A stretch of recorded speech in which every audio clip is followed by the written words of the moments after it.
Kafaliana trano androsoana tokantrano amin'ny alalan'ny fandarana meteo manolotra ny araba topo-kilasy topo-vavy. Mitsoka eto Madagasikara indray amin'izao fotoana izao ny tsioka avy atsimo atsinanana. Matanjaka kosa izany aty amin'ny faritra avaratra atsinanana sy any atsimo andrefa ny nosy any.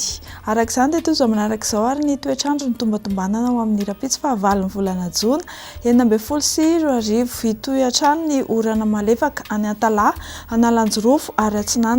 Olalovan-drahona kosa ny faritra atsimo andrefana, Androy, Anosy ary mipakatra aty amin'ny faritra atsimo atsinanan'ny Nosy fa ifandimby ny rahona sy masoandro amin'ny faritra sisa.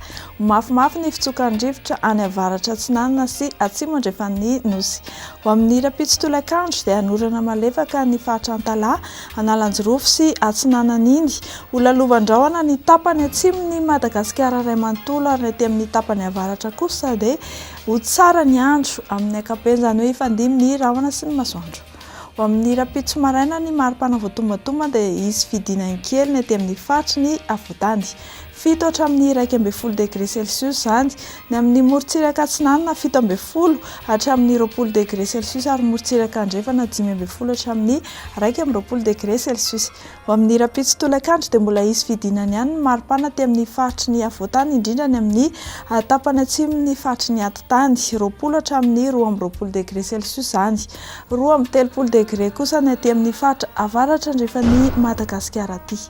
Ho an'ireo tanàn-dehibe vitsivitsy dia tsara ho fantatra ihany reto, ho fantaro ary fa anorana tandrifin-drahona ao amin'ny rapitso any Milan sy Paris ihany, tahaka izay koa ny faritry Bangkok fa ho araha-kotroka indrindra ny amin'ny takariva sy ny amin'ny alina ny Nairobi. Ho tsara kosa ny andro ao Johannesburg ao.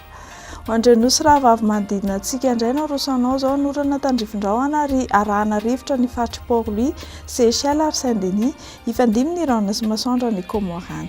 Dia izay indray topo-kilasy topo-vavy no azona rosantsika eo amin'ity alina ity manome fotoana anao ny tenako amin'ny rapitso. Veloma tompoko.